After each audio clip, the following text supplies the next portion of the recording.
Hello, so you're here to find out where the shopkeeper's at, or maybe you're just curious that there's a shopkeeper in Valheim and you never knew. So, yes, there is a shopkeeper in Valheim, and today we're going to show you exactly how to find the shopkeeper. And if you know about the shopkeeper is how you access fishing rods, things like that, how you get your bait, and gold coins around the map, or so you can take them to the shopkeeper. There's also valuables that you can sell to him for gold coins as well. And then he just has a couple of items right now for sale. Okay, so here's the shopkeeper. This is kind of a protective bubble. Things shouldn't come in here and attack you. Alright, you can come up here and he has a few things for sale. Right, it's not much right now, but maybe they'll add more to the game later.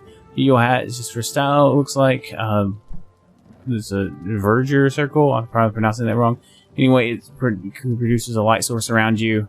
The Megan Ward belt, really bad at pronouncing these names, sorry. Increases your max carry weight so you can carry more, and then of course the main reason to find this guy is the fishing rod and fishing bait, so you can get those fishing recipes going. Alright, but let's get into how to find Haldor the shopkeeper. Alright, so the first method of finding the shopkeeper is, well, simply by exploring and looking for him, right?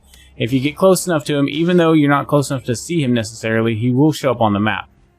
They do show up quite a distance from you on the map before you've actually seen them, so they can actually be in the fog of war and you will still see them on the map. One thing to note is he's always located in the dark forest biome? Black forest biome. Always called it the wrong thing. Anyway, yeah, he's in the black forest biome. And yeah, so that's where you're going to find him.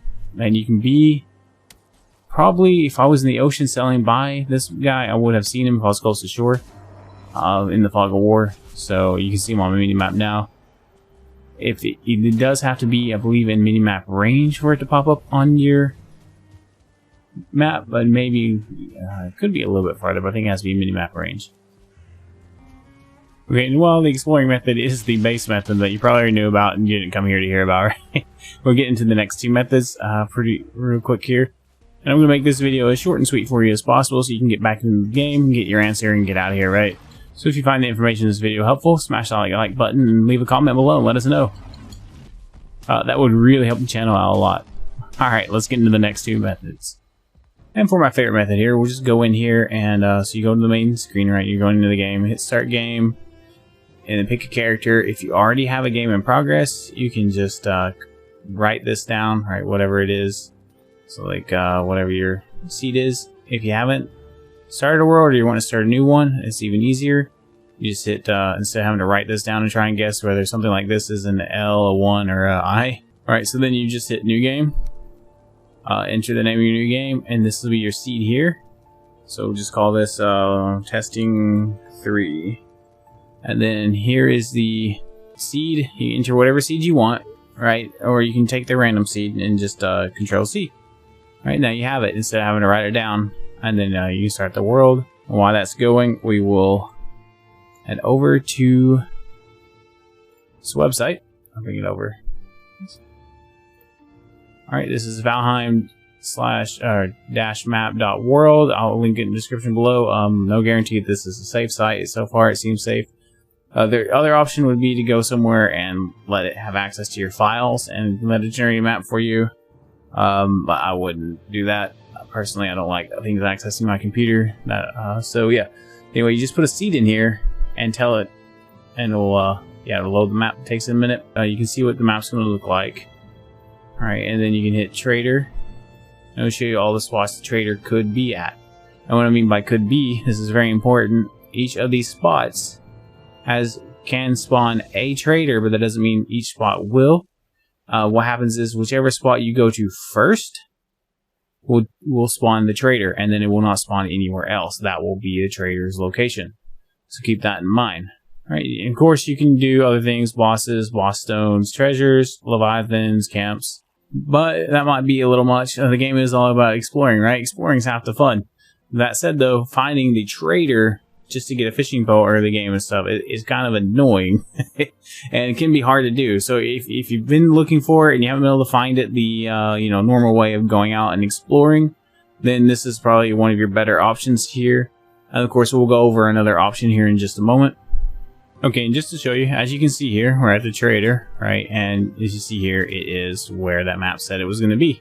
This is the closest one. Of course, if I'd gone to the other locations that were way out here, you would have been there as well. And as you can see, this is the same map, same land structure, same layout, everything.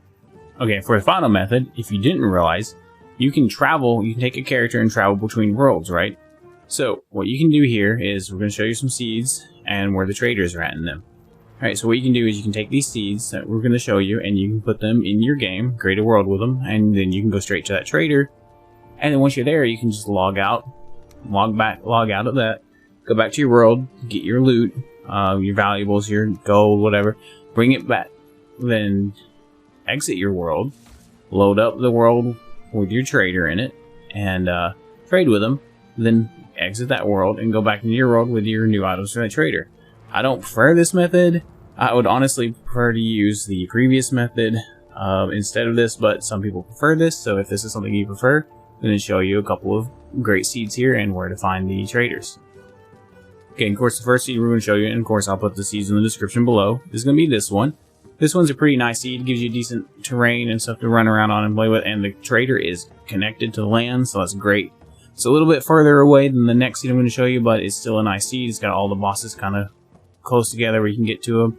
All the biomes kind of close together, so if you don't enjoy the selling part of the game, you won't have to sell very much with this seed.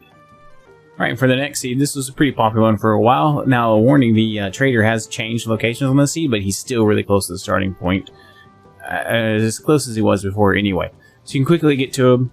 I know the seed looks like a joke, kind of a meme seed name, but it's not a joke. It's an actual seed, so here we go. Just to give you an idea, this is the world. He used to be around about here.